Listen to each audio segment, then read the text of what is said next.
Darkcast Network. The light shines brightest on our indie podcasts. Hey everyone, it's Kona. I am coming to you with something a little different today.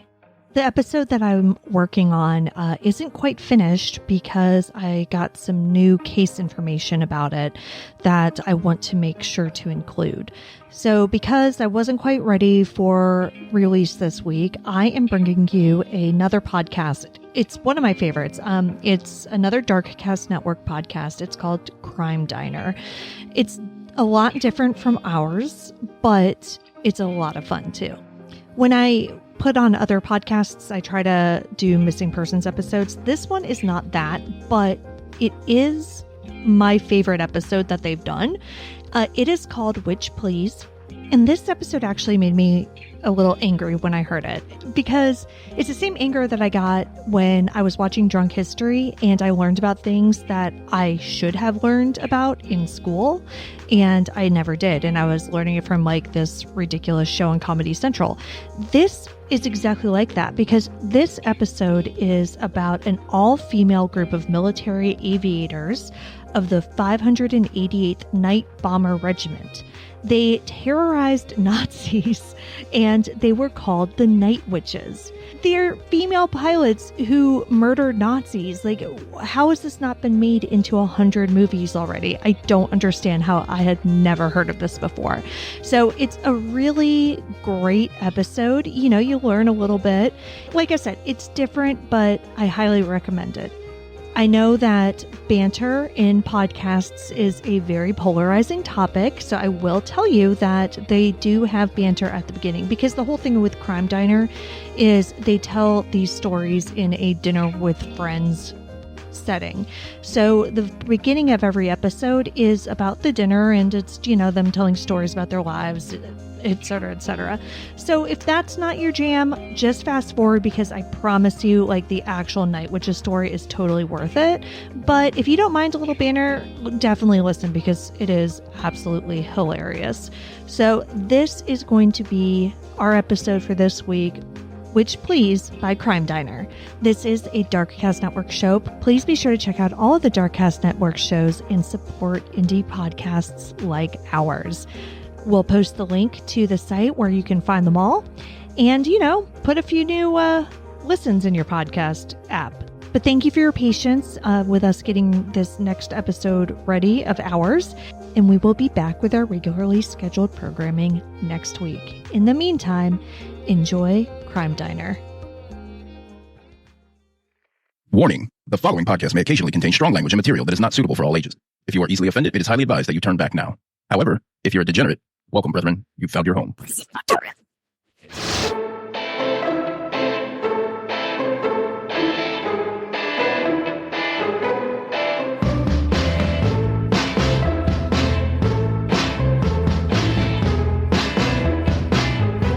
Welcome to the Crime Diner. Here, we feast on food, drinks, true crime, cults, mysteries, and a charcuterie board of weird shit.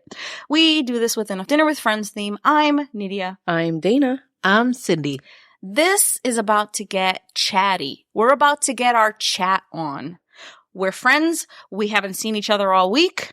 We're getting together for dinner. We're going to tell each other a horrible fucking story. And if you don't like any of that shit, I suggest you refer to the timestamps and skip directly to the story. Do not pass go. Do not collect $200. That's right. You're missing out. You honestly. are missing out. I've had some feedback. Have you? And people are appalled that someone is using the timestamps. I mean, but if that's for you, hey, this is a judgment-free zone. If you want to disappoint people, it is a judgment-free zone. Full of judgment. If you want to use the timestamps, it's your loss. Hey, listen. Sorry about it. I can't tie your hands on this. That's right. But let me just tell you what you're missing out on. Because last week on the Crime Diner, on this very podcast, I told you about the High Priestess of Blood, Magdalena Solis, and her cult. She was a ruthless killer who was quite literally a man-eater. Oh, yuck. Yeah. I was really interested in that story last week. And as I was eating my leftover... Tell me you weren't eating liver. No. Ew, no. Never. No, I was eating my margarita cheesecake or cake or whatever Cindy made last week. Yes. When I was eating that on the couch a couple days later, I was thinking about your bloody murderous deity. Was she though? I like to think that I'm a god. Well. Oh, no. Oh, Remember, baby. I'm the goddess because Yes. I am fully planning on creating a church about me. Oh. Oh, I didn't know this. wait. I want the this is tax-free options. Oh, that's right. Wait, what? She wants tax-free Wait. status. That's a I- cult, babe. Yeah. It's not a cult. Remember, if I need the tax-free status, it cannot be a cult. It's a church. Take me to church. I'm feeling like somebody's coming in on my turf and I'm cracking my neck. Because ever since I was a wee little one, I've been wanting a cult. Here's the thing. There needs to be the cult leader that leads you to the God. It ain't neither. I one of am you the two goddess bitches. that works. Oh, okay. So we worship you. Exactly. This But feels I'm- like a cult of one. I feed y'all. But I'm the what leader. y'all need. I'm still the leader. As long as I'm still the leader. I'm not coming to this cult. Okay. Anyway, see, this is the kind of shit you can be missing out on. That's if you Go to the right. So today, I'm going to tell you what Nazi soldiers on the Russian front feared more than anything during World War II. It started with the soft whooshing of the wind off the struts of a poorly rigged biplane bomber. It was an eerie sound, a sound that made them think of a witch's broom. The gliding may have been quiet, but it brought nothing but destruction. This episode, I'm going to tell you about Die Nachttecken, the Night Witches. I want to be a knock tekken. You do want to be I one. am a night witch, though. You do want to be one. They're you're going to love this story. Oh I'm my so God. excited to tell you. Let me just tell you, Die Nachttecken, Yeah. that it made my hair stand up. It should, because these are some bad bitches. They're women? Yes. Stop. Yes.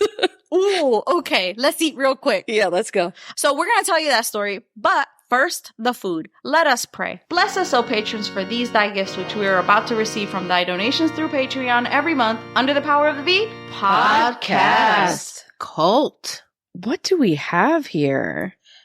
Ooh, wait a minute. That smells really spicy. Does it? Well, like, It has smells like- flavor. yeah, flavorful. Yeah, it smells flavorful. Is there like a huge clove of garlic just like It roasted is in the a corner? whole head of garlic Oh, that was shit. cooked into it. Yes. Where the fuck is it? Over there. Holy shit, that's a whole head of garlic. So what do we have happening here? This is called, it's a one-pot meal Mhm. from Russia. It's called Plov, Plov. It can be made with lamb, beef, or any other meat. This time I decided to do chicken, keep it a little lighter. The recipe came from Aliana's Cooking. She is Ukrainian, but the recipes that she uses are from her Russian and Ukrainian family. So both dessert and dinner come from her. tonight. Amazing. let me just say that this is the nicest your voice has ever sounded. Apparently I need to be She's a very huge toasty. shot of tequila. I mean- To sound sweet and pleasant. That's working for me. This smells so fantastic. It really freaking does. Yeah. Oh my god. Is it rice? It's jasmine rice, Okay. She had me at jasmine. I see like little shreds of like carrots or something. carrots, julienne carrots. What's and- is there chickpeas or mushrooms or what is that? No, What's it's this right here? chicken. Just chicken? It's just chicken. Okay. some brown chicken. It's dark meat, bitch. Yes, it is the dark meat. I use skinless, boneless thighs because they tend to have a little bit more fat Yeah, on they them, do. and thus they don't become as dry I as love boneless. a fatty thigh.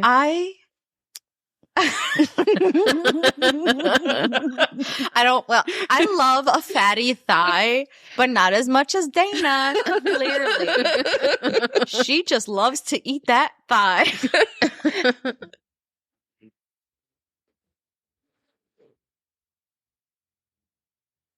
Plov? Plov. Plov. Plov. I dig it. It's very fulfilling. Like, you know, Is fulfilling? I mean, it's like it fills you up. filling. It's filling. It's And filling. it's fulfilling. When you have a whole head of roasted garlic, that is I mean- fulfilling of my soul. Every time, without fail. The acid reflux would disagree with you. I mean, garlic doesn't do that to me. Some things do, but garlic doesn't do that to me. Garlic gives me a little bit of acid reflux, but I tamp it all down like my feelings. When I was a little kid, my mom used to say, green peppers repeat on me. And I was like, that's a weird thing to say. Why would Repeat on say you? it? I didn't never Yes, heard they that do. before. And then like now as an adult, they do. They repeat on you. And I was like, I don't like that. No. And I really wish they wouldn't do that because I love green peppers. I don't like them 2 hours later when I'm like, I just had green peppers again. Yeah. Once you reach a certain age, I like to call it the middle age. I think it's fucking rude that you keep saying that. I think it's rude that you send me TikToks about being middle-aged. I think the whole thing is fucking ignorant, and I've had my fill of it. Well, she's been fully attacking us with violence with the middle age thing, and that TikTok was just hostile that you sent us. It's rude. I sent them a TikTok that said that most people die between 70 and 75 or 80. Yeah. And so 35 to 45 is middle age. I just thought it was rude. And I think you're a rude person. You should check your privilege at the door, bitch. I've had my fill of it, if I'm honest. So now I'm making an educated guess. Dana is lactose intolerant right now. She That's about right. Yeah. Peppers repeat on her. They do, yeah. And onions give her the...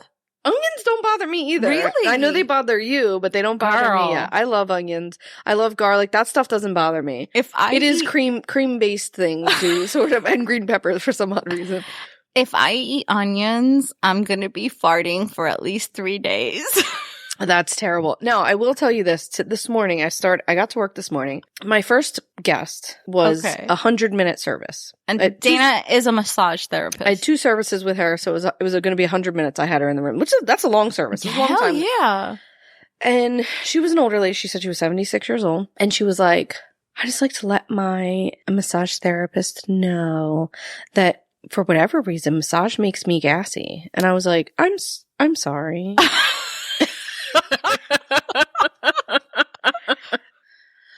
Okay. And like for me, I have an aversion to gas, and people with gas, I don't like it. But I have to be professional and be nice. So I was like, it's fine. It's no big deal. Meanwhile, I'm seething from the inside. Like, bitch, if you think you're going to come in here and fart on my fucking table, I'm going to fight a 75-year-old. I'm going to do it. I'm a fighter.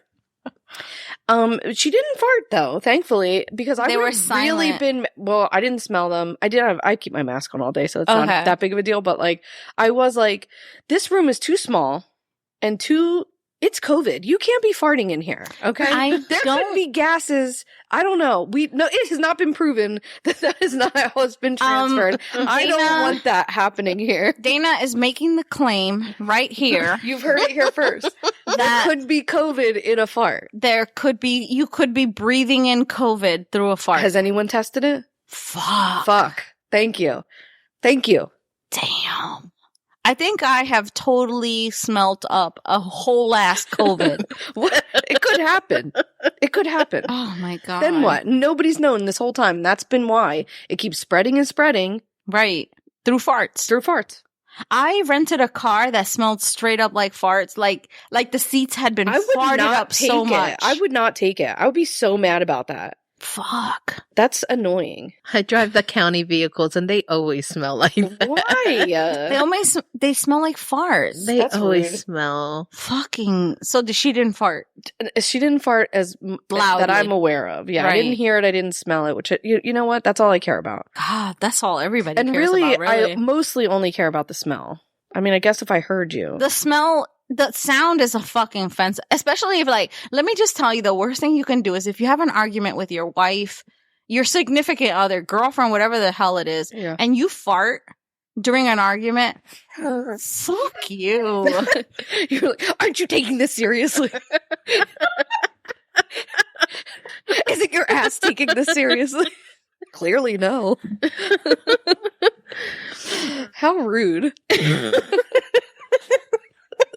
I can't stand y'all. Okay. That rice, jasmine rice, fucking chicken, garlic. Carrots, shredded carrots. What kind of flavoring is it? Like, what is the... It's just a mixture of spices that the recipe told me to put in. Perfect. Glad. It sounds very like informative. very Love it. earthy. Sounds fucking secret. Sounds like a secret recipe. Check the show notes because the recipe will be there because Cindy's not telling. Yo, it's cumin, it's coriander, it's paprika, it's a little bit of that, Wait, you know. Russians know about cumin? Apparently so. Well, let me just tell you that this tasted ethnic. It was good, yeah. Fucking It was good it as did taste hell. ethnic, yeah. It was rich in flavors. Cindy doesn't add a lot of salt to her foods, which I thankfully love. I added salt, but You added salt. it And didn't listen, need I it, added- but it was good, yeah. I added salt because I keep it very light on the salt, but I like to add the flavor, so the depends on the flavor person who needs the salt. was there. The flavor was there. was there. Absolutely. And the smells and the Mhm. dark meat. Oh my God. That Yes, shit please. was so good. Now, what is this drink called? This is a Moscow Mule. Really? It's It's so good. It's very gingery. So good. Is there ginger in it? a ginger beer. Okay, all right. It's Love a ginger it. beer. When I never had a our Moscow Mule. our people see it online, it will be taken. The picture will be taken in the classic copper cup. Wow, do you have Oh. one? I have one Fancy pants. that I specifically bought for today. Wait, no. Shush, shush, shush. We're all having copper cups. We're doing the traditional shit. This is fucking good as It's hell, by so the good. way. It took me a minute to be like, what is that flavor? What is that flavor? And I was like, it's ginger, definitely. It like punches you in the face, ginger. So fucking good. really though. fresh, like tasting. Yes. What's in a Moscow Mule? It tastes like you're drinking a spa, honestly.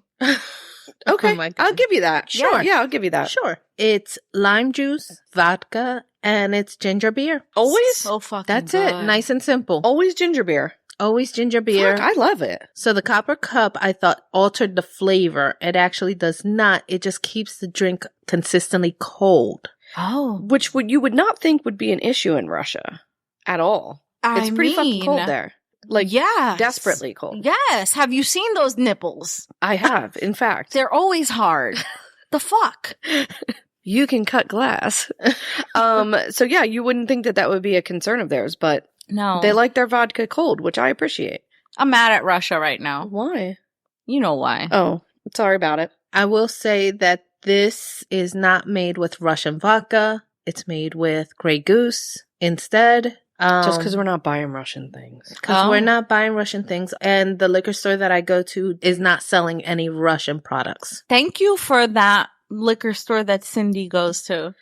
Yeah, so when I picked today's story, Right? I've been wanting to tell you this story for a very long time Okay. about the night witches. I appreciate that. That's fucking beautiful story, by the way. Yeah, so while this is a pro-Russian story, it's really a pro-feminism story because the war against women is happening. So I thought I'd tell some stories of some bad bitches. Yeah. So that's what's happening here today. some men want to take over our uteruses. Yes.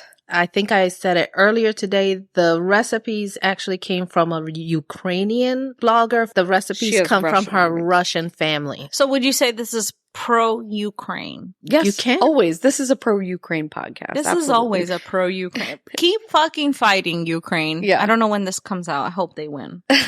It seems like Ukraine is doing a really good job. That's like They are. it seems like they're fucking really like handling it. handling their shit. Listen, have you ever been on a schoolyard where there's a fight between a bully and a fucking underdog? Mhm. And the fucking underdog takes the bully to town. Yeah. I am rooting for the fucking Of course, underdog. always. That reminds me. Sorry, never mind. It reminded me of the Eagles. Oh, Oh, yeah, get the outta fuck out of here. No one cares about that. That's why I said never mind. I had a dream. Uh-oh. I had a fucking weird dream. First of all, I've had some trouble sleeping. Yeah. And, I think it's your age, babe. Girl, I have, like, I'll wake up every hour on the hour and it fucking bothers hate me. It that. fucking Yeah. stresses me out so much. And it's because I have sleep apnea. So what I started to do was, change my position, what I eat. Like, I've been trying everything because I don't want to go on medication and I Yeah. don't want all that shit. So what I did was, I started meditating before going to sleep. So Okay. I have a VR set and, there's this app called Trip.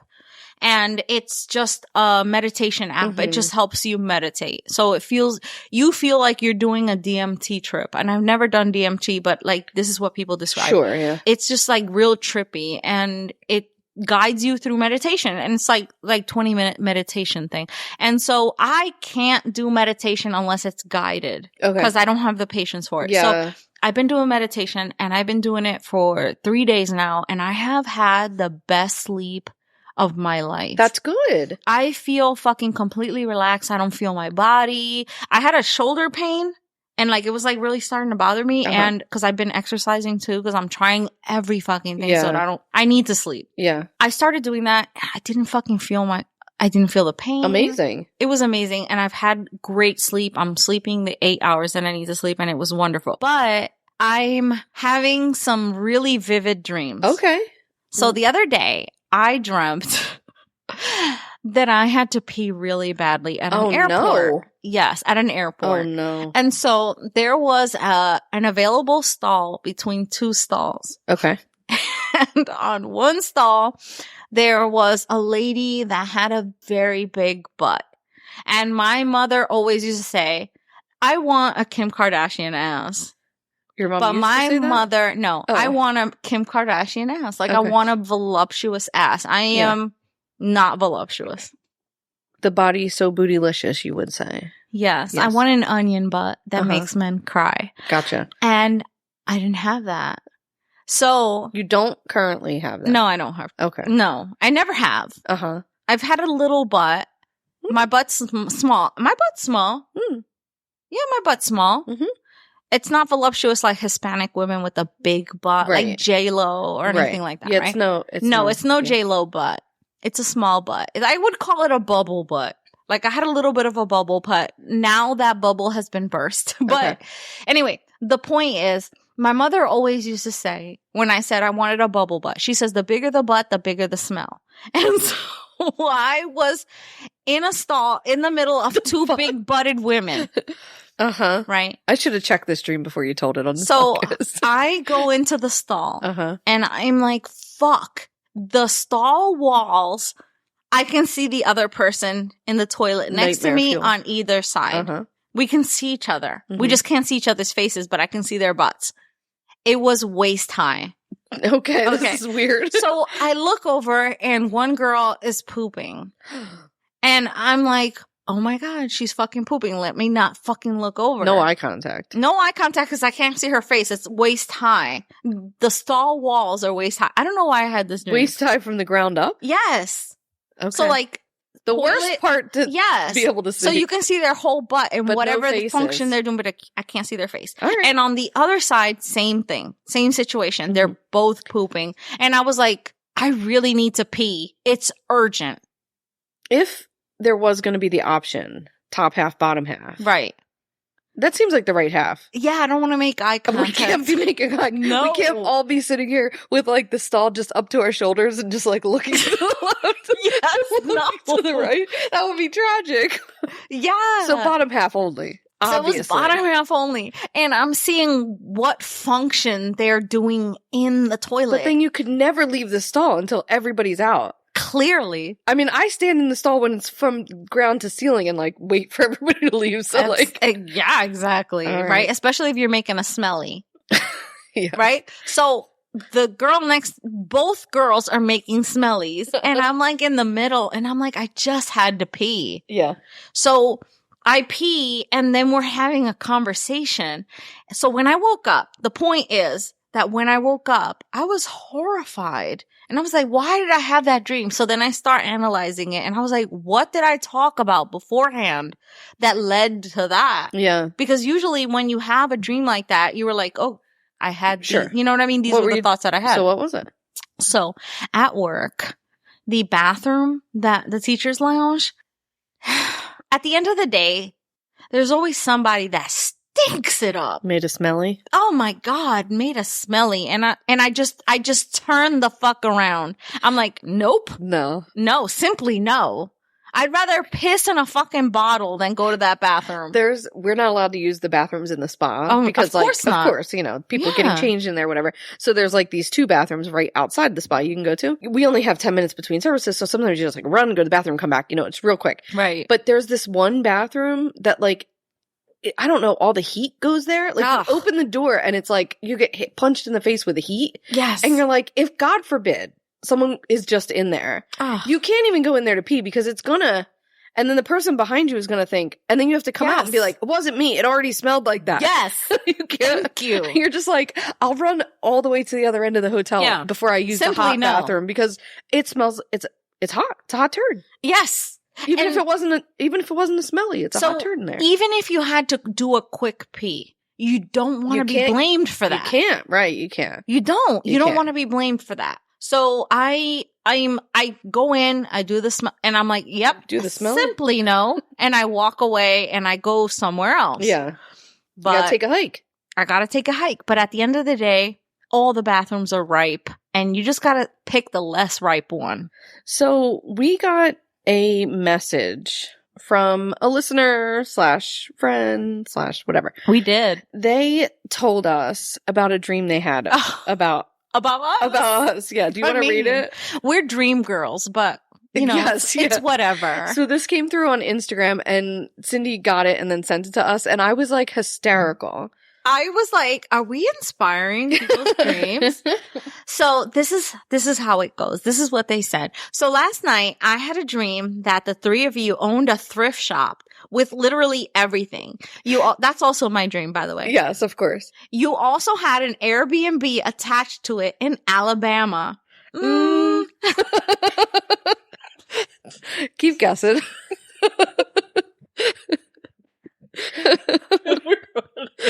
Well, this person doesn't even live in this country, so they're from Canada.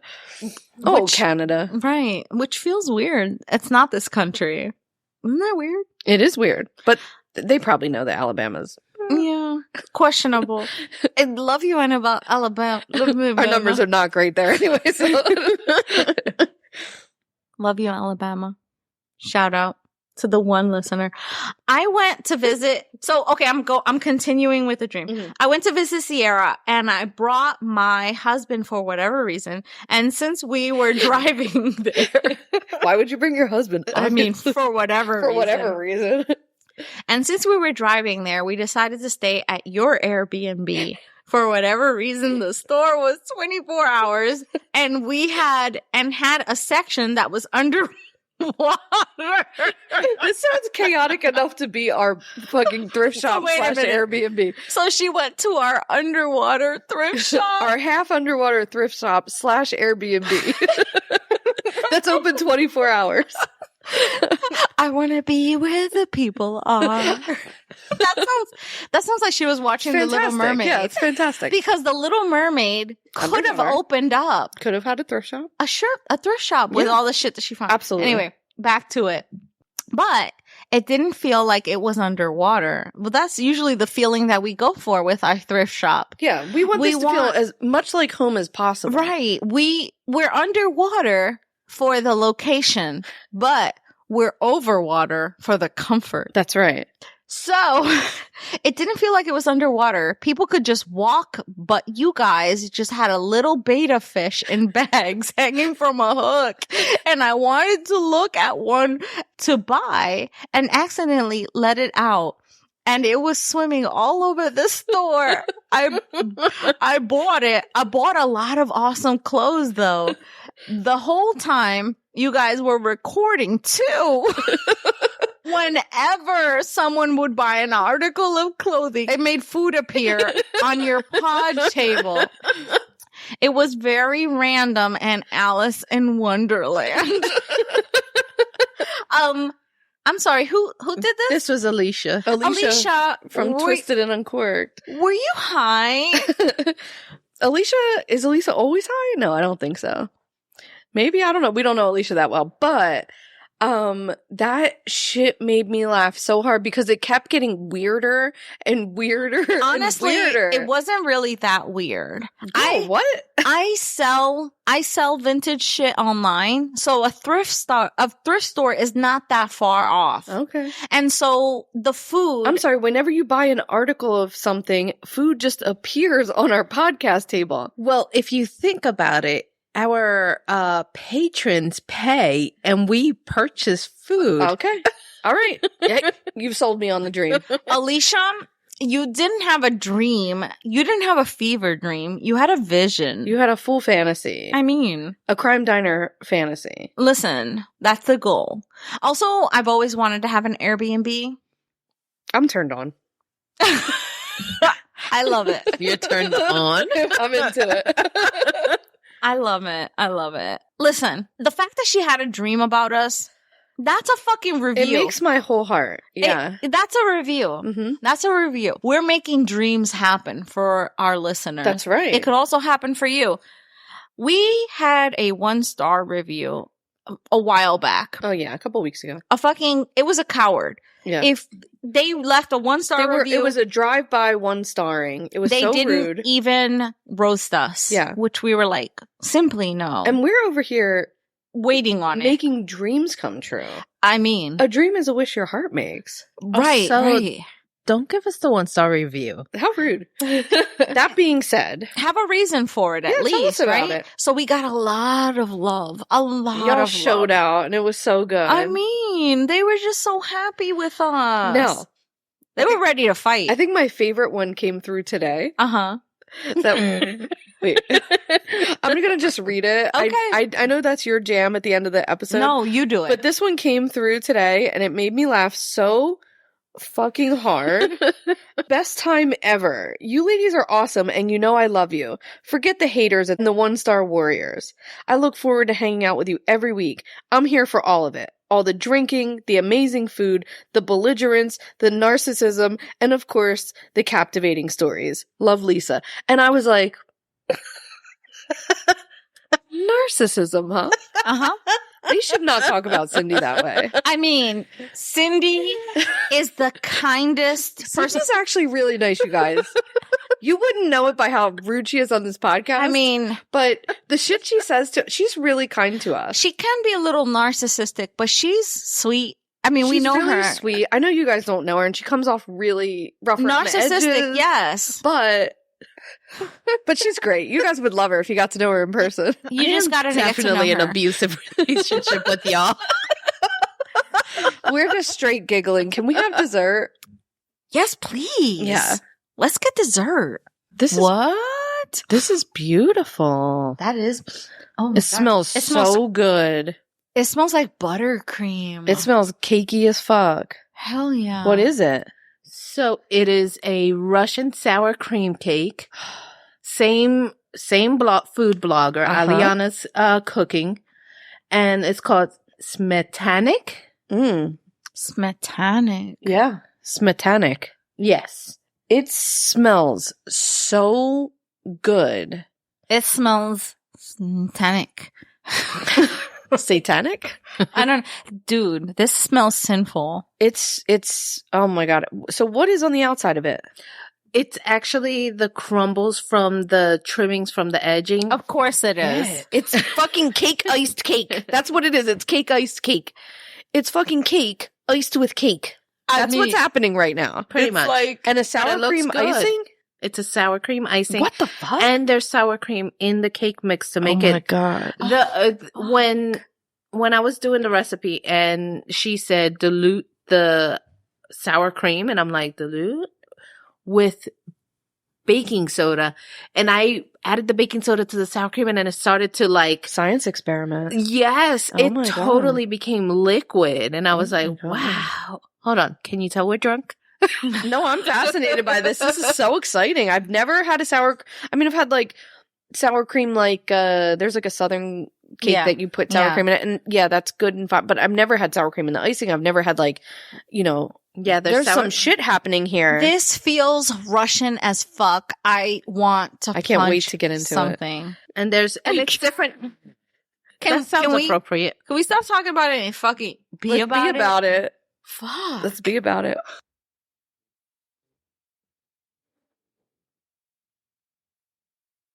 What is this cake called? Never mind. She had a name for it. What is it? It's a sour cream cake. Sour cream cake. She don't remember. Keep it simple. It was like Smetannik. Smetannik. Yes. Something tonic. It's top 5 desserts on this podcast. Oh my God, top 5. Cake iced cake. top 3 for me. So good. Fucking so really, good. really. It sort of reminded me of carrot cake. Yeah, a little. It in had the this icing. the icing, but it wasn't cream cheese icing. But it has like cream cheese. It was. did it? It was a cream It does. cheese. Yeah. It's cream cheese and sour cream. What the fuck? That's a creamy cake. I was here for I it. That loved it. Shit was so goddamn good. It had a layer of vanilla cake and a layer of chocolate cake. You cannot go wrong. It had 2 layers of And vanilla then- and 2 layers of chocolate. Yes. And then in between those layers, it was like a sour cream icing kind of. Sweetness. Oh my. But it was like, it wasn't too sweet. It was just the right amount of I loved sweet. it. Fucking so good. And then the, like on the outer icing thing was like Crumbly crumbles of cake. it. Oh my God. Crumbly cake. Just treat yourself. Okay.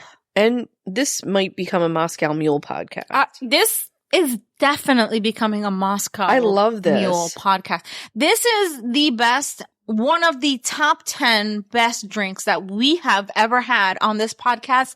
I am too drunk to drive at this point. It is refreshing. Fucking so refreshing. It's tasty. It's Fucking flavorful. so tasty. So flavorful. I really like it. Is there mint in there? I added the mint mostly because I wanted it for the Just zhuzhing it up? just zhuzhing Just a it up. zhuzh. Pew, pew, pew. It was amazing. Not part of the recipe. I just added A it Cindy for freshen up. Oh my God. Thank you. It's almost like you know what you're doing or something. I'm so drunk. Well, can you get it together for a story? What do you think?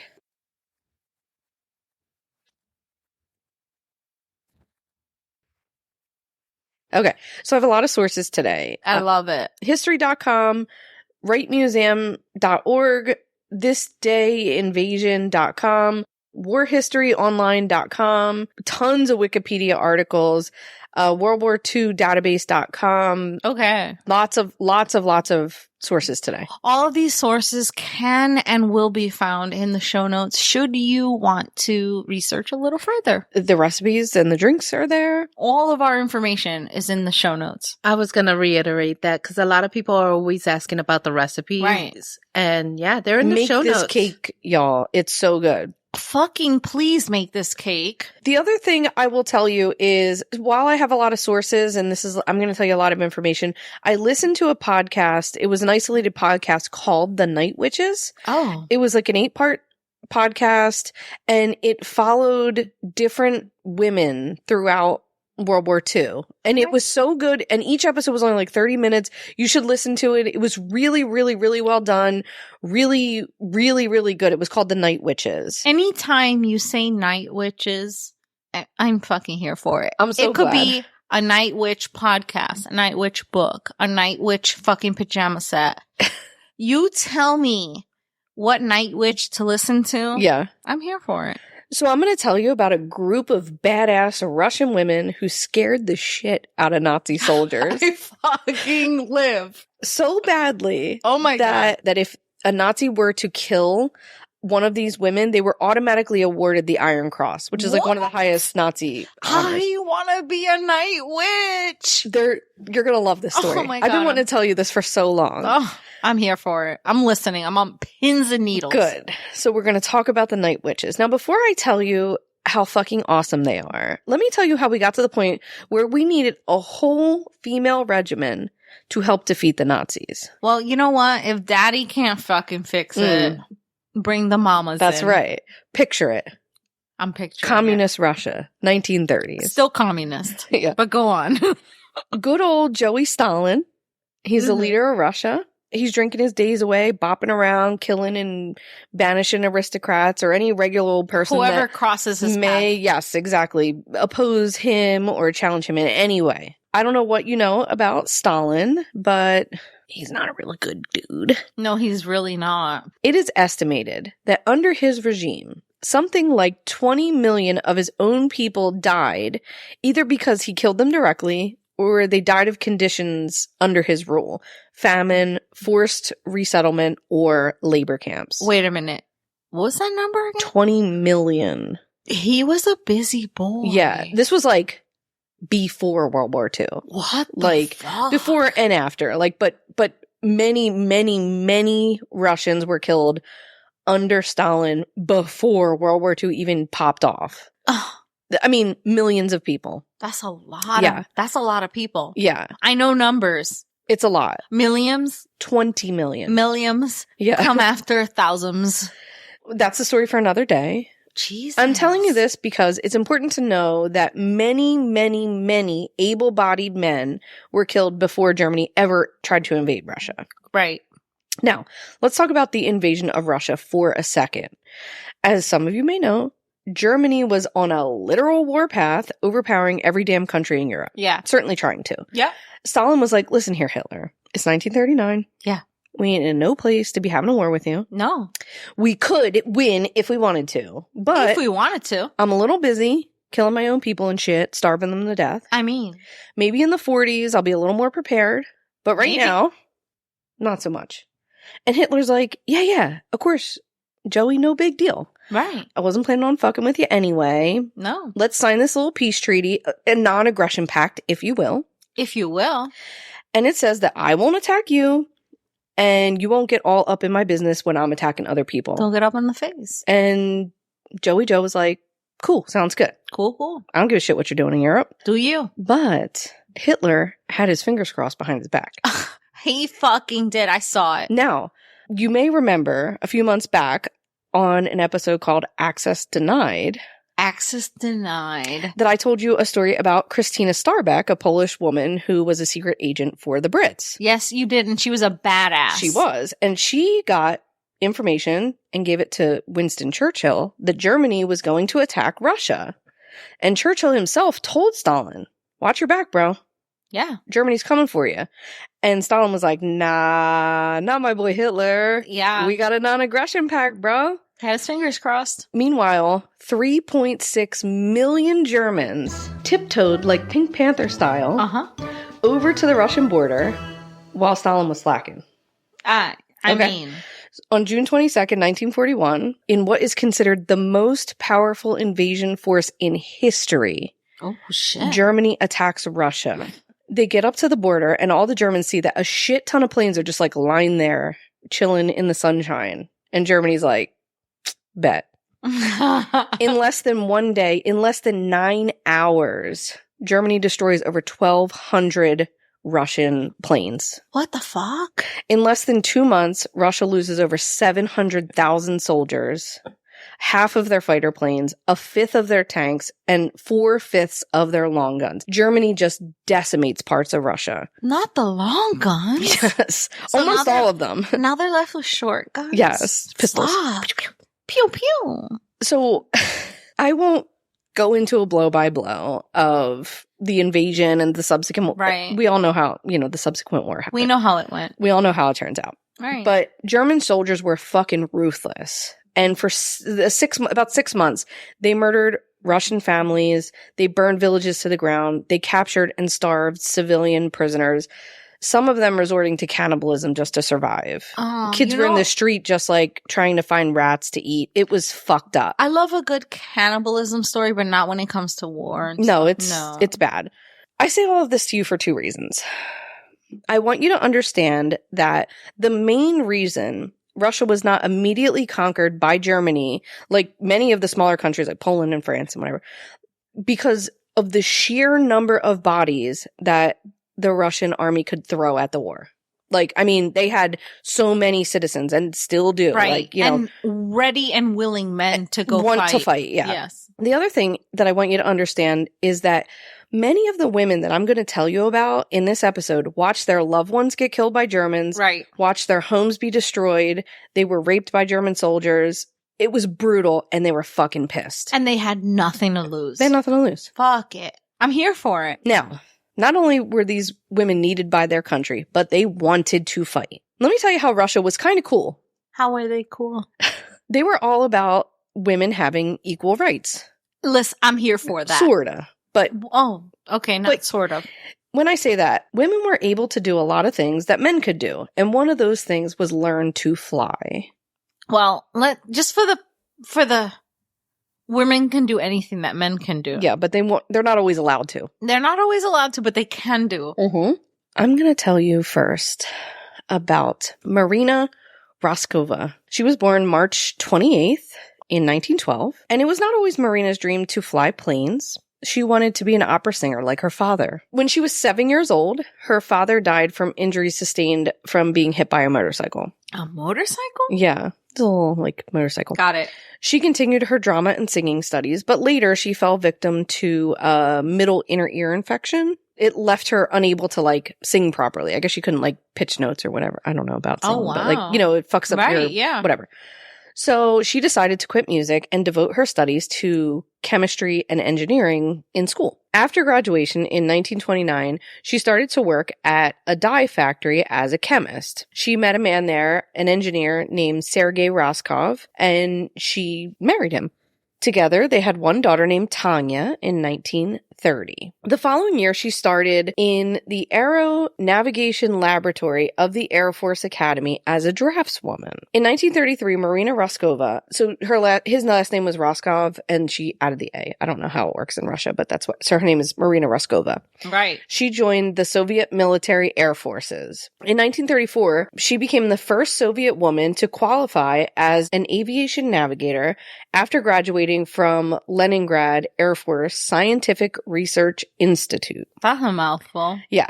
That same year, Marina also trained to become a pilot at the Moscow Air Club and became the first female pilot instructor at the Air Academy. Throughout the 1930s, Marina Roskova became a superstar in the Soviet Union, often being referred to as the Russian Amelia Earhart. I love that for her. Yes. During the 1930s, Marina set a number of long-distance records. So this is exactly what Amelia Earhart did. Wait, so she was a contemporary of Amelia Earhart? Absolutely, yeah. Her most famous pre-war achievement happened September 24th and 25th of 1938.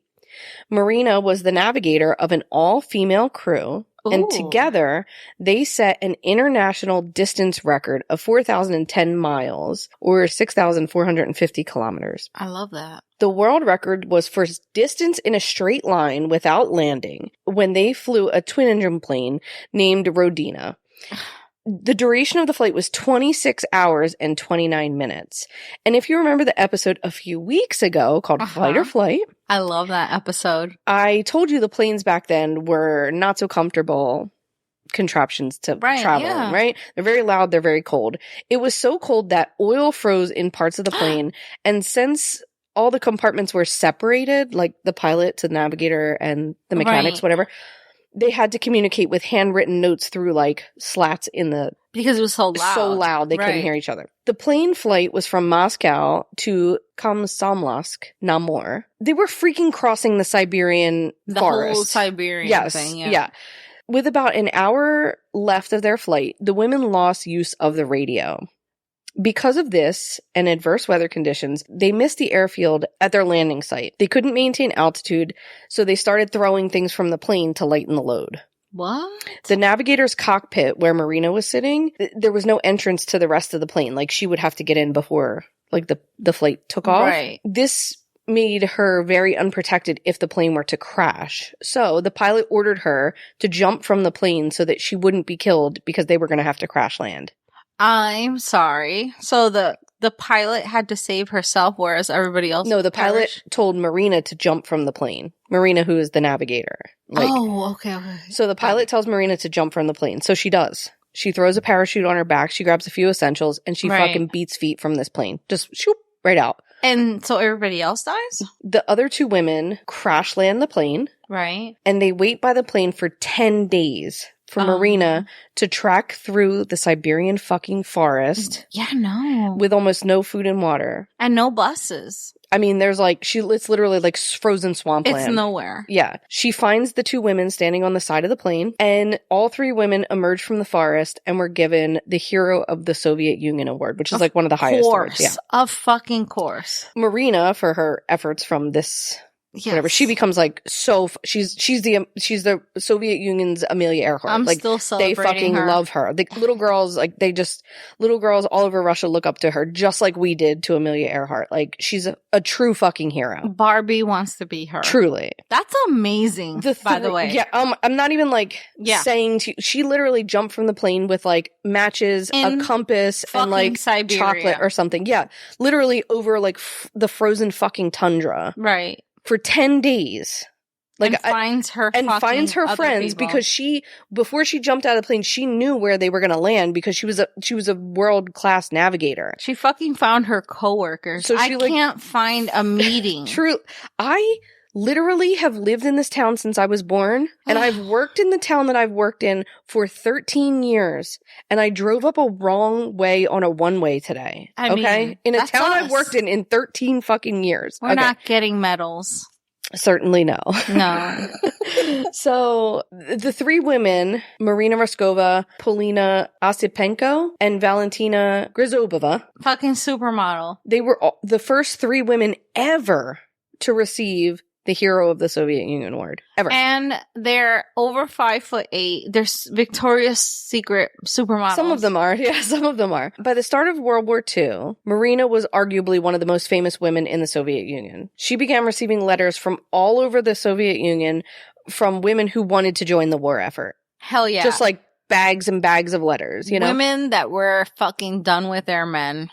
Or their men were dying, their brothers were dying, their fathers were dying, like everybody, you know, and that kind of stuff was happening here. Maybe not right at the same time because America didn't get involved quite as soon as Russia did, I don't think, but they were like, let me get my hands dirty. Yeah, these women were pissed. They wanted to help. They wanted to kill Nazis. Their towns had been burned to the ground. Women always want to kill. Yeah. So Stalin initially said the war would never get as bad as to need to require women to fight with men. But with the amount of deaths that had happened before the war started, as well as the German attack, women are the answer. And when women get involved, the tide turns. Yeah. Now shit gets done. That's right. Let's not get it twisted. While Stalin did need these women, he also believed that the women's tremendous international propaganda value was propaganda? Yeah. So he was like, it'll look good if we let these women fight. You know what I mean? Like, look how good our women are. They're so good. Yeah. That was a terrible Russian accent. So in October 1941, after much argument from Marina. Okay. So Marina becomes very famous, right? Rightfully so. She gets a fucking pipeline to Stalin. He loves her. He thinks he's like, you're the Soviet Union Amelia Earhart. Like, I love it. You're so cool. So she gets like a direct pipeline to Stalin, and she goes to Stalin and she's like, bro, let them fight. They want to fight. That's what she said. She said, bro. She did. She bro. She's on the bro basis. Yeah. She's like, we want to fight. Let us fight. And initially sounds like, girl, chill. And she's like, I'm telling you, it's a good idea. Yes. It took only a month, and Stalin was like, fine, you can start a regiment.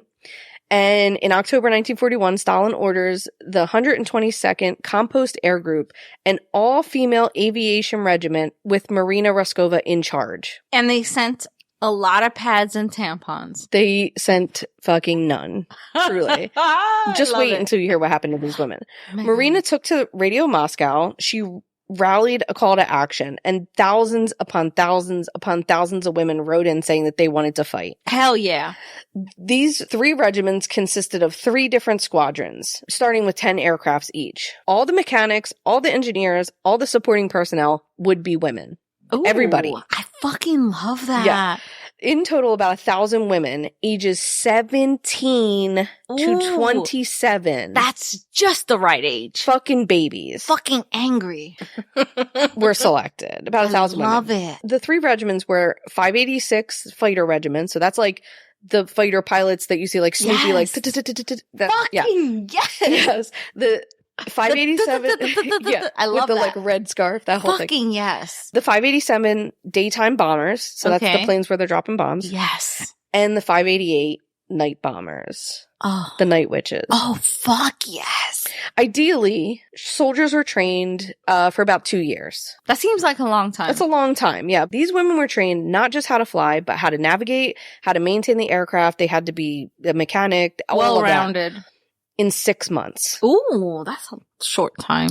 Before they ever got to war, they experienced a devastating blow. Oh, shit. During a drill, 3 planes went up, headed by a skilled pilot named Nadia Popova, who we'll talk about her soon, but she already had been flying planes since she was like 14 or 15 years old. She was training some other pilots. 2 of the planes she was instructing got disoriented in the snow, and they couldn't tell the difference between the sky and the ground. They thought they were pulling up, but they had been facing the ground, and they smashed into the ground. Oh, shit. And 4 of the women were killed before they ever even saw war, combat. Right. Nadia, Marina, and the rest of the women took this very badly, and it was sobering for everybody. They were like, holy shit, like, Right. we could die. Like, I don't think, like, maybe they realized, like, how serious what they were about to step foot into was, Because the Soviet Air Force had, up to this point, only had men, there were no uniforms that fit the women. Oh, shit. They were given old men's uniforms, which were almost always too large. The women would tear up bedding, old clothes, and stuff them into the boots to help them fit better. Oh, wow. There was like a story on one of the podcasts where the women were lined up and they were like saluting like a general or something. Right. And they all went to like about face, but all the women turned in their shoes, but their shoes stayed forward because the shoes were like so big. It was like a fucking joke. You know what I mean? Oh. It was really sad because they like really wanted to like, do the best they could. Right. And isn't that what you want? A willing soldier? That like wants to fight and do the best they can. Absolutely. Come on. There weren't any modern planes. So these women were given out of date biplanes that were primarily used as crop duster training planes. Right. A pilot would sit up front and the navigator, who also would be the bombardier, the person that let go of the bombs, would sit in the rear. The planes were fucking death traps. Most of the women called them coffins with wings. Oh my God. The planes were made of plywood and canvas stretched over it. Stop. Yeah.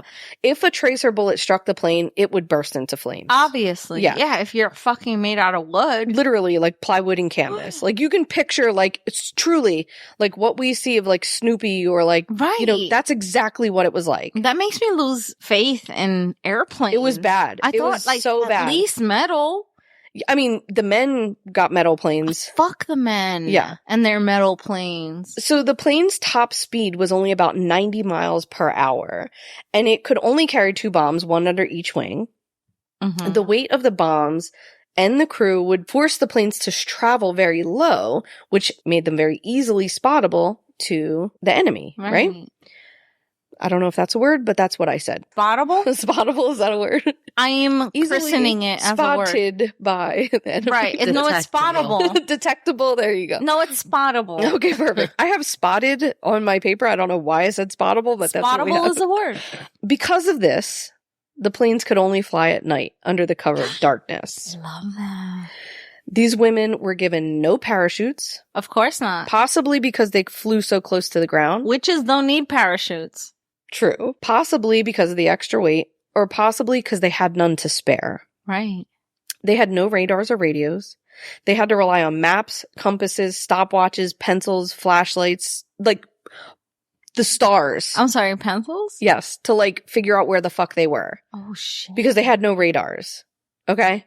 Like these women were truly fucking winging it. They were on broomsticks. They might as well have been. Basically, in other words, they were way better than the men. Truly. Because they had to nothing. do all of that and still be better than them. And they were still better than them, and the fucking Nazis were shook of them. I'm about to tell you, shook, truly. Ooh, I love that. Shooketh. They were shooketh. The cockpits were open air cockpits, meaning the fucking wind and the elements just hit them all in the face. We can take it. Many of the they women can take it. Many of the women could not reach the pedals, so they would have to add blocks and cushions in the seats just so they could fucking reach the pedals and the steering wheel and shit. I love that because I can barely reach the pedal in my car. Rain, freezing wind, temperatures 40 below, which is like not a thing that we understand here. Okay, 40 below. They would get frostbite just flying the planes. Yeah.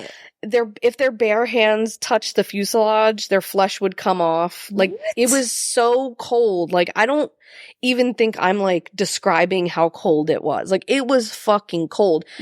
Which was a benefit to them because they're used to being, not that they're used to being that cold, but, like, the Germans were not used to it. So, like, initially when Germany attacked Russia, they had the upper hand, but once it really started getting cold, Right. They couldn't handle that they could not shit. fucking handle it, while the Russians were like drinking vodka in their tents, dancing and shit. Yes. And like keeping warm. I mean, The Germans were like freezing their dicks off. And So- that's always been a thing about Russia and Right. their wars, where they've always benefited from their cold weather. No one has ever successfully overtaken Russia in the history of the world. No one has ever successfully overtaken Russia because of their winters. except for Ukraine. Yeah, but you can't. I'm betting on Ukraine. Yeah, but Ukraine is not trying to get into Russia. I'm saying no yes. Ukraine is defending itself from Yes. Russia, but no one has ever come into Russia and overtaken them. You know, Napoleon tried and lost in the winter. Germany, Yes. Nazis tried and lost in the winter. No one's ever successfully attacked Russia and won. Right. Wow. So anyway, it's fucking freezing. The Fucking one freezing. thing the women did have was a pistol. If they were to crash and they would need it to defend themselves, they were able to. They would always save one bullet for themselves because they would not be taken prisoner. Wow. Crappy planes did have some advantages, though. Okay. The lightweight planes made it more maneuverable than the German planes. They were able to turn really easily. Right. And it made it much harder for Germans to chase them and shoot them down. Okay, because the Germans were good at that. They were like chasing people, shooting them down and shit. Being made of wooden canvas, the planes didn't show up on German radars or infrared detectors. Of course not. Since the plane's top speed was slower than the stall speed of the German fighter planes, they couldn't really chase them around. They might as well have been on paper planes. They truly, fucking truly. The biplanes could also take off and land almost anywhere. So they could like be in a field, take off, just go. That quality was super helpful because the 588 had to operate very close to enemy lines. They were constantly moving operations during the day so that the women could fight at night. So they were like moving all around, whatever. Right. Okay. Because of their combat schedule, the women slept and trained during the day and flew at night. They didn't get a lot of sleep, but guess what? What? Neither did the Germans. Oh, yes. The units nearby would prepare for the nighttime raids. The psychological effect of the Night Witch raids took a toll on the Germans. Yeah. Okay. Because their planes could only carry 2 bombs. Uh-huh. The Night Witches flew multiple bombing sorties from 8 to 18 in a single night. A sortie is a mission. That's what they call their missions. Oh, shit. They would fly 8 to 18 in one night. Ooh, Okay. shit. So I'm going to explain to you what they would do. They drop. Okay. We don't hear enough about this shit. I'm sorry. It's so fucking cool too, because it's so cool. They would drop 2 bombs. They would leave their base. They would fly out, drop 2 bombs, turn around, refuel, take 2 more bombs, and fly off and do it again over and over and over. And I'm going to get 18 times. Yeah, between 8 and 18 times a night. What? And they would just do this shit all fucking night long while the Germans are trying. Yeah. They can't sleep because they're constantly being bombed. But I'm going to get into a little bit more detail about that in a second. Shit. Each sortie lasted 30 to 50 minutes. And sometimes the women would return with their planes fucking riddled with bullets. Shit. Yes, bitch. I'd be down for that. I'm sorry. Nadia Popova, one of the most famous... Nadia? Yeah. Fuck. One of the most famous night witches once returned from a sortie with 42 bullet holes in her plane, as well as in her helmet and her map. Like, they just were fucking attacking her. Yes. We're going to talk about her a little bit. Another pilot lost the entire bottom of her plane from enemy fire and just kept fucking flying. Like, these women didn't give a shit. They were doing fighting. The thing. Yes. Fuck, I love them. Fan club right here. For real. Each mission was extremely dangerous because the Germans surrounded what they thought would be like likely targets with searchlights and flak guns that the women would have to fly through to reach their targets. So this is what they would do. They outsmarted the Germans. They would fly in groups of 3 planes. Okay. When they neared their target, 2 planes would fly through the circles, like veering off between the spotlights. I wish you could see Dana's hands. The 3rd plane would cut their engine. Right. And just glide in silently. Ooh, like a kite. Like a witch on a broom. And that's where they got their name, because it was this faint whooshing sound of just the fabric just gliding. Right. Fuck, I forgot that they were wood and fabric. Yes. And the Germans didn't know where they were coming from. There's no lights, there's nothing. They can't see them. So the 2 other planes are just flying around. They're shooting at them. Right. And the other plane just glides in at fucking, I'm going to tell you, like 1,800 feet and just fucking drops bombs on them. Yes. The women would then restart the fucking engine and take back off. Sometimes the engine wouldn't start. The navigator would have to climb out on the motherfucking wing. What? Start the fucking engine and fly off before the plane hit the fucking ground. Bitch. And then that plane would take off into the spotlight, and one of the other planes would turn around, turn their engine off, and then go in and drop their... keep doing it. And then the third plane would do the same thing. And then all three planes would go back. They would load up with 2 more bombs each and go out on another fucking mission. All night long, bro. I am fucking night long. Fangirling here. For real. Wow. They were fucking them up. Yo, they would fly from 4,000 feet. They would drop down to 1,800 because if they dropped any lower than 1,800, the bomb shrapnel could come up and hit them. Yeah. So they had to maintain with no engine. Right. And just fucking glide. With no engine, no radar, no, with fucking map and a pencil, like, that feels about like 1,800 feet. Yeah. And then start if the engine didn't start, pop out onto the wing. That's right. Lawnmower right that shit, there. pull the fucking lawnmower That's crank, right. and start the plane engine and fly back up. And then do that 18 more times. Totally crazy. Our tits don't stop us from doing anything. Give us a chance. The navigator would be the one that would drop the bomb, you know. I'm just like saying all of this shit. Like, we're reading my paper. I am here for all of this that you are speaking out of your mouth. I'm so excited by you. I have no idea. Amazing. All the women on the ground crew would repair the damages. They would refuel the plane. They would load more bombs. And I'm telling you, when I'm saying they're loading more bombs by hand, these women are picking up hundreds of pounds, loading them on the plane by themselves. There's no men. No. I want a Night Witch t-shirt so bad. Oh my God, I know. I've worked with a lot of Russian women in my past, and I've got to say, this does not surprise me about them. Not even a little bit. No. Nope. Aside from dropping bombs on the Germans, the women had another mission. Oh, on top of that? Yeah. To disrupt the Germans' sleep. The Germans were expected to march like something like 30 miles a day. Right. So they would sleep at night. Not while the witches were on duty. Hell no. We ain't sleeping, you ain't sleeping, bitch. Nazis could not believe that the enemy that was giving them the most trouble was a bunch of fucking women. Like, they just couldn't fucking believe it. I love it. Obviously, I can't tell you about every single witch. Right. But I want to tell you about the few. You know, some of the most known ones. Please do. And I'm telling, if you just Google night witches and then just like go on a wiki rabbit hole, like, I mean, there's thousands of them. Their stories are so different. Go listen to the Night Witch podcast. They only cover 5 witches. There's an actual podcast on this? Yes, bitch. I already told you. No. Like, dedicated to the Night Witches? Dedicated. It's 8 episodes. It's called The Night Witches. And they just like follow like a couple of the witches. Oh my God. The women. I shouldn't call them witches, but yeah. But we are witches. Yeah. So, but Proud go and listen. true. Go listen to that podcast because it was so good. It was really well done, and it covered a lot more. I love this. Detail about their lives, their love lives, and Love like it. personal shit. It was really, really good. There's tons of books written about this. It's so good. I never heard of this. Yeah, YouTube videos. Like, oh my God. Truly. I can't tell you about every single one of them, but I will tell you about a couple of them. Nadia Popova is probably the most well-known besides Marina Raskova. Nadia was born December 17th, 1921. She grew up near coal fields in Ukraine. Or near Ukraine. Okay. In Russia. When Ukraine was part of Russia. I think it was Ukraine still.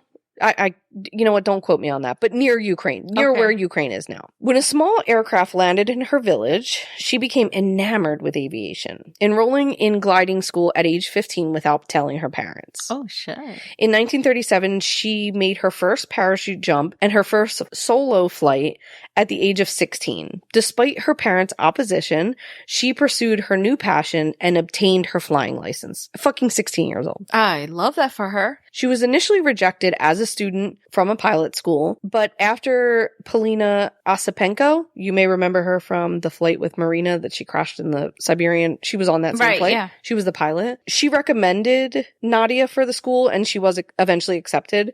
She graduated at 18 and became a flight instructor. Some of these girls had been flight instructors before they ever, but she's 18 years old. I love this. Okay. So much. She hears the call of action over the radio from Marina, and she wanted to fight. Her brother had recently been killed at the front lines in 1941, and her home had been overtaken by German soldiers. I love female patriotism. She wanted in. She wanted in the war. She wanted to kill Nazis. For her. Her mother was devastated. She did not want her to go to war. She was sobbing on Nadia's bed as Nadia packed up her bag. Ugh. And then all of a sudden, she started laughing. And Nadia's like, why are you laughing? Her mom had looked in the suitcase and saw Nadia tried to pack her childhood doll to bring with her. And her mom's like, you can't take that to war.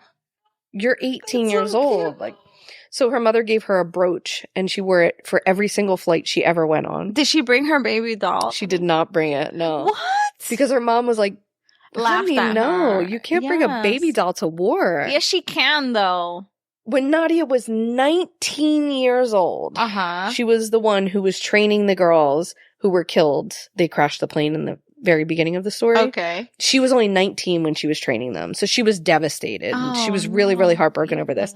After training, she was sent to fight near where she grew up, near the coalfields by Ukraine. Right. And she was devastated by the destruction of her hometown. Initially, she didn't know where her family was, but she would later find out that her parents had been evacuated and survived. Nadia was shot down several times in the 3 years she spent fighting, but was never badly wounded. On August 2nd, 1942, she was on a daytime reconnaissance mission.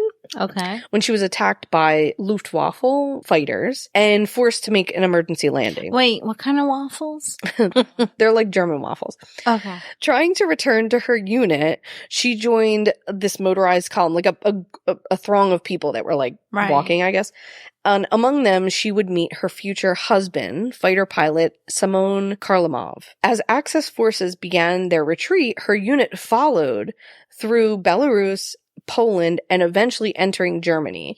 It was in Poland that she reached her personal record of 18 sorties in one night by herself. Or, you know, with her and her Right, her with navigator. the bombings and all that? Yeah. Okay. In a total, Nadia completed 852 missions in the war, and she was not even 23 years old by the end of the war.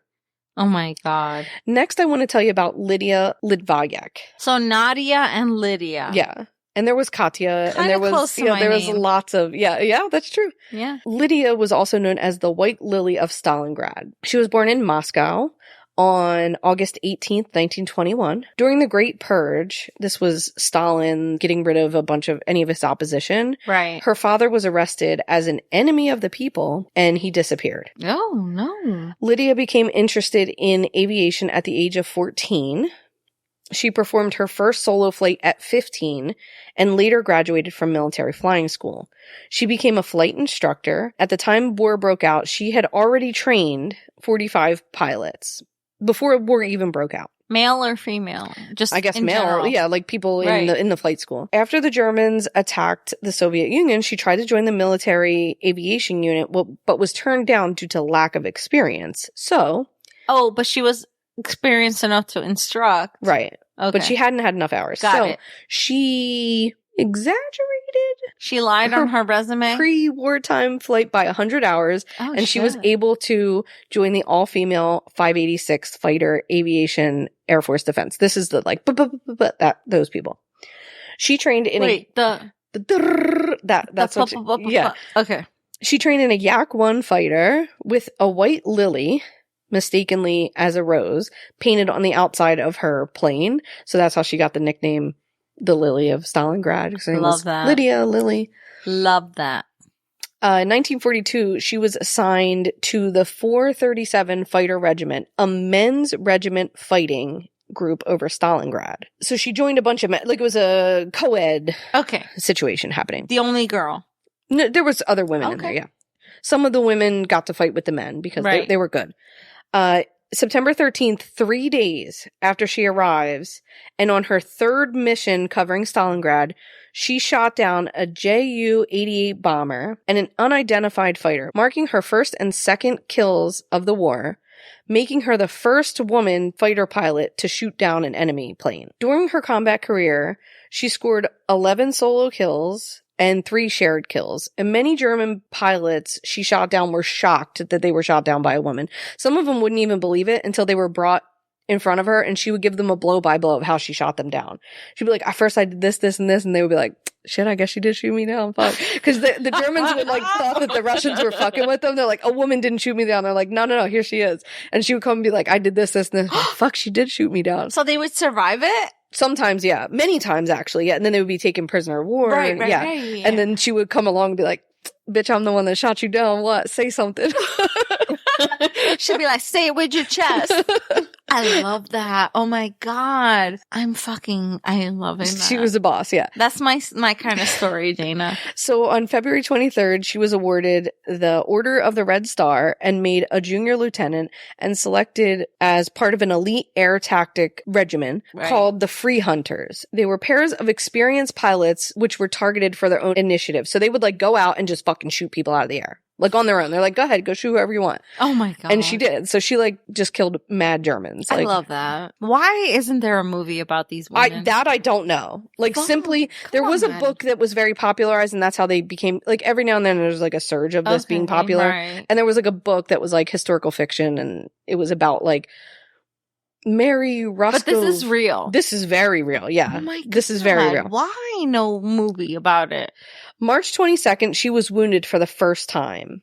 That day, she was flying as a part of a group of 6 Yak fighters, and they were attacked by a dozen Germans. Lydia shot down one of the bombers, but was attacked and wounded. She managed to shoot down another plane and return to the airfield, and when she landed, she had been like shot in the leg, and she was like all gray and like in the front seat because she was like losing so much blood. Right. But she was okay. She survived. She survived. They patched her up, and she got right back out there. She like would not be sidelined. Oh my God. While in the 73rd Regiment, she often flew as wingman to Captain Alexei Solomatin, a flying ace. Like this is like. So this was a male, female? She would like be the wingman for this like captain. Yeah. I love that. On May 21st, while training new flyers, he was killed in front of the entire regiment. Like he crashed the plane like right in like by accident. And that happened a lot when they were training because they would be training like newbies and they would crash. Oh no. Lydia was devastated by the crash and she wrote a letter home to her mother describing how she never realized how much she loved him until he was gone. She was fucking crushed. Lydia scored against a difficult target on May 31st, 1943, an artillery observation balloon manned by a German officer. So it was like this giant balloon. Like, I'm like sort of picturing like hot air balloon / blimp situation. Okay. And so this like balloon would be up in the air and the Germans could get like a good lay of the land. And people had been trying to shoot it out of the air and they couldn't for whatever reason because there was all of this defense around it, the German defense. So when people would get close to try to shoot the balloon, the Germans would shoot their planes out of the air, you know? That's bizarre. Very bizarre. But Lydia volunteered to take out the balloon. She had been like, she lost everything. She lost, like her friends were dying. She had nothing to lose. Her man had died. She was like, I can do this. And initially they were like, girl, sit down. Our best people haven't been able to do it. You're not going to do this. And she's like, listen, I have a plan. Okay. I'm going to attack it from the rear. I'm going to fly in a wide circle around the perimeter.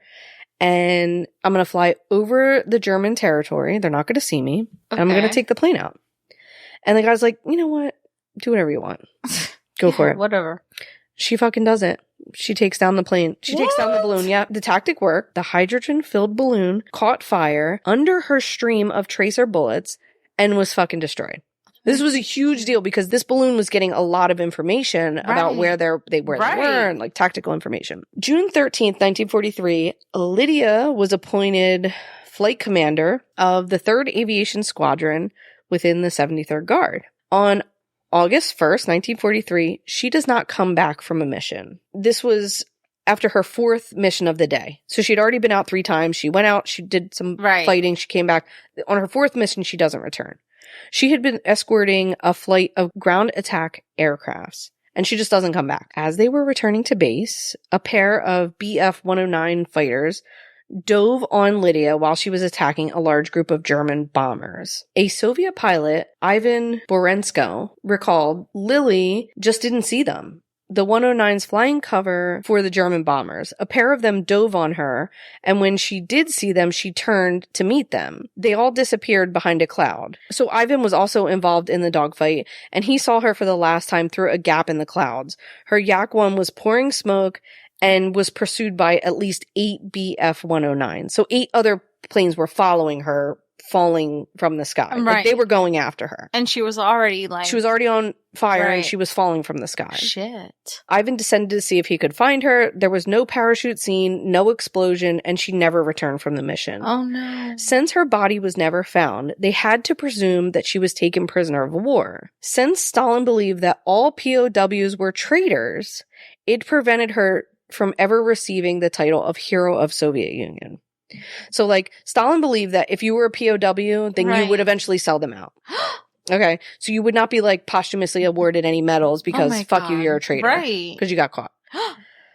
In an attempt to prove that Lydia had not been taken captive, her friend, Senior Sergeant Ina Pasportnikova, Lydia's mechanic during the time she flew for the men's regiment, embarked on a 36-year search. Wait, come again? For 36 years. It took her 36 years. She looked for... Not days. Nope. Not months. Not weeks. She searched around the crash site where she figured she must have crashed for 36 years. Assisted by the public and the media. What the fuck? For 3 years consecutively, she was joined by relatives who together combed the most likely areas where she could have fallen with metal detectors. In 1979, after uncovering more than 90 other crash sites, finding 30 aircrafts. In their search, they found 90 others? They found 90 other crash sites. Holy Christ. 30 aircrafts, other lost pilots over the years. Searchers discovered an unidentified woman pilot who had been buried in a village locally. So somebody had found her body, found the plane, found her body, took a piece of the wing, took her body, and buried her. Because they knew she was a Russian soldier. Okay. They knew she died in combat. And, like, just villagers found her and buried her. Like, gave her, like, this very sweet funeral. You know, they just, like, found her. But it wasn't her. It was her, yeah. Oh, it was? It was her, yeah. In 1979, they found her body. It was assumed that it was Lydia because of, you know, what she was wearing and things. She had a long blonde braid. That was, like, her signature hair. She had this, like, beautiful long blonde hair.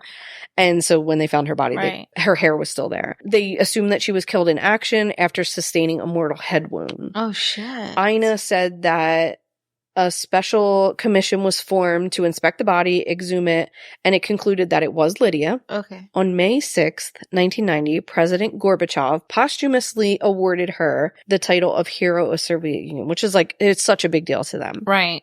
Her final rank was senior lieutenant, and she was 21 when she died. Stop. These women, none of them were, the other girl was 22. Like, these women were. Oh my God, they were babies. They were babies. Like, I'm not sure, like, I'm like expressing to you. Holy shit. They were 19, 20, 21 years old. They were younger than our kids. Like, they were babies. I fucking love that for them. Yeah. Not the death part, but the fucking badassedness. Yeah. Yes. No, let's not forget the mother of the witches. Let's go back to Marina Ruskova. Ooh. Before she ever saw any actual wartime, Marina, attempting to lead two PE-2s to a safe airfield, she was forced to make a landing on the Volga Bank, which resulted in the death of her entire crew on January 4th, 1943. Marina Ruskova was the first state funeral of the war. She died that day before she ever even got to the war. So she and her entire crew were killed. Basically, the same thing happened in that training where they got disoriented because of the snow. Oh, okay. They couldn't see they like when it snows really bad and you're flying and you lose disorientation. They can't tell whether it's the sky or the ground. And she was flying towards, there's mountainous regions, and she thought she was higher than she was, and she crashed into the side of a mountain, and everybody in her crew died. Her ashes were buried in the Kremlin wall beside her fellow pilot, Polina Ospinkova. She was posthumously awarded the Patriotic War First Class, and she was 30 years old at the time of her death. Oh my God. It is true that without Marina fighting to allow women to fight for Russia, we would have never had the Night Witches. And Russia might not have had the success that they did. I mean, these women fought. The women got their infamous nickname from the Germans, Nachttecken, the Night Witches, meant to be a derogatory term. The Germans believed that the women were supernatural, that the Russians were injecting them with something that gave them superhuman strength, gave them the ability to see at night, like, what the fuck? And some of these women were pissed about the nickname because it felt like it negated their actual abilities. Right. But some of the women took the title with pride, and they loved that it scared the shit out of the Nazis. They loved it. Injecting them with estrogen. some of them thought they were like injecting them with like cat eye liquid and shit. Like, come on, settle down. From June 1942 to October 1945, the unit flew approximately 23,672 combat missions. Holy shit. They collectively logged 28,676 flight hours.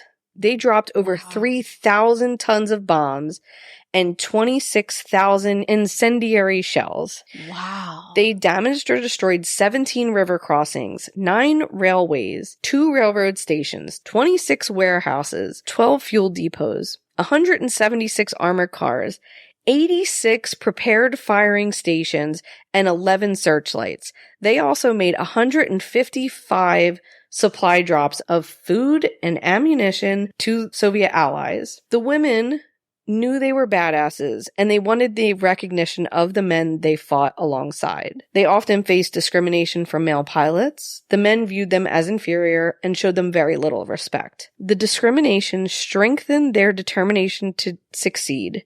Eventually, because of their high performance, many of the men did grow to respect them, but the women worked hard to get that respect. 32 night witches died in service.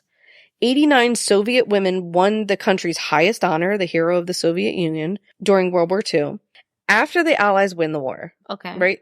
Everybody's thrilled, right? America, you get the picture of the guy leaning the girl back, kissing her. It's a whole big thing, right? Rightfully so. Yeah. There were people in concentration camps. Yes. The Soviets had massive parade. Tanks, planes, people, and music, and so exciting, right? Mm-hmm. The fighter pilots are flying the planes over the parade. Guess what? What? The night witches are not invited. No. Their planes are too slow, and they're ugly. What? We don't want them part of our parade. What?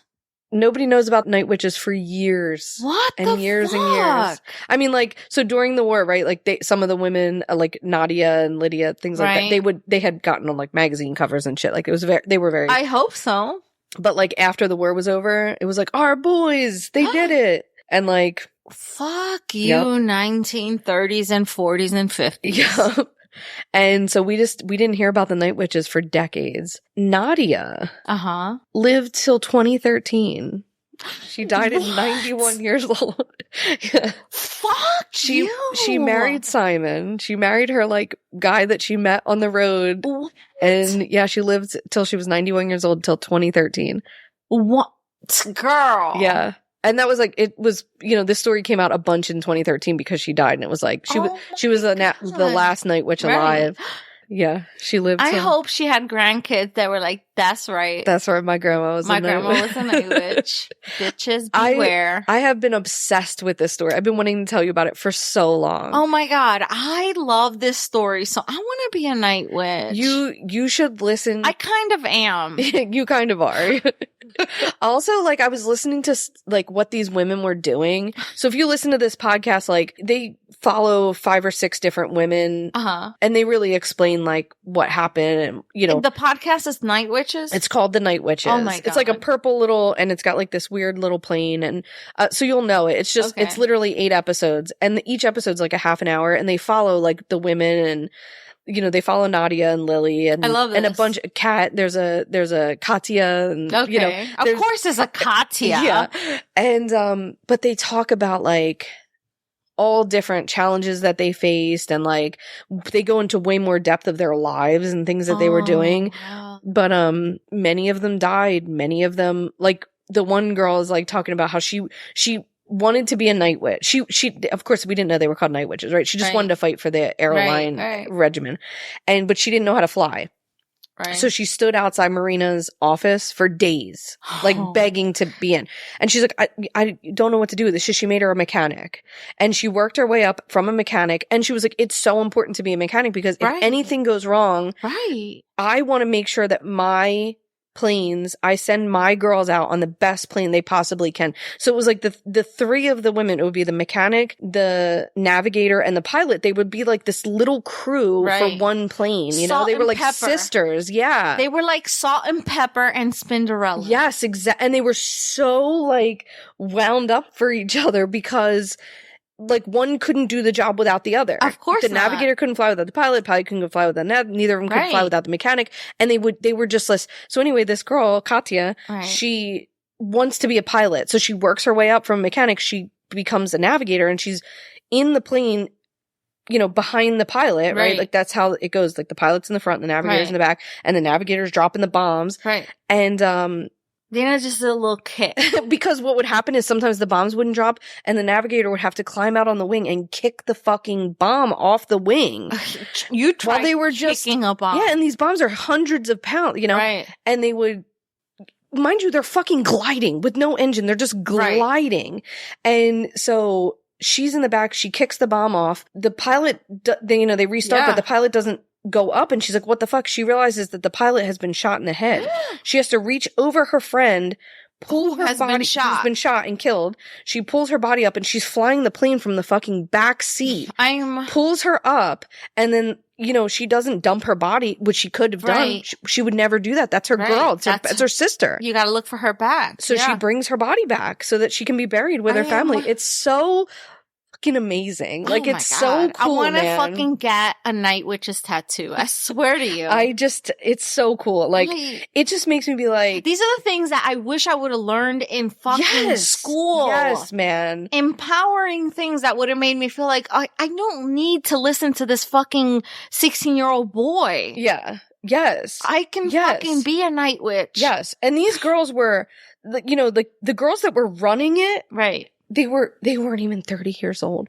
They were like, we had to be mothers to these girls because they were teenagers. They were 17, 18, 19 years old. They were just like, we were barely mothers ourselves, you know? Yes. I just thought it was like the coolest story. Yes. I love this so much. I'm so glad you told it, and I'm so glad this existed. Yeah. But it makes me sad that, like, I've heard a lot of stories about World War II. Yes. And ne'er a time was there a Why am I just hearing about the Night Witches? I only heard about this like maybe a year ago. Why isn't there a movie about the Night Witches? I would fucking watch that. I would definitely watch that. Yes. It's a cool story. I think you should listen to this. I mean, fully give them credit. Like I got a lot of information from the sources I said, but like if you want to hear about like these cool, you can listen to it in an afternoon. It's just a couple hours, you know. It's really cool. Really, really cool. Definitely will. I love this story so much. And if you love this story and you stuck with us, that's it for us. You did it. Great job. I mean, we'll see you next week maybe for second date. And in the meantime, you can subscribe so you don't miss out because we're a little bit awesome. People like us. We're likable. I mean, 100 people like us. So subscribe so you don't miss out. We have about 130 episodes in our repertoire. Also, listen, write a review, share with a friend. Do it. Do the thing. Do your job. All right. God, you have one job. I mean, you can listen to us and then follow up. Yeah. You can follow us on Instagram, Facebook, Twitter, TikTok. I was going to say Target, TikTok. All the socials. YouTube. I mean, we're fucking literally everywhere. We're like cockroaches. We're on everything. We really are like cockroaches. So you can connect with us there. And in the meantime, check you out next week. And remember, do not get taken to that second location. Be good or be good at hiding a body. Goodbye. Cheers. Cheers. Are you okay? Jesus Christ. You're so fucking loud. You're disgusting and I hate you both.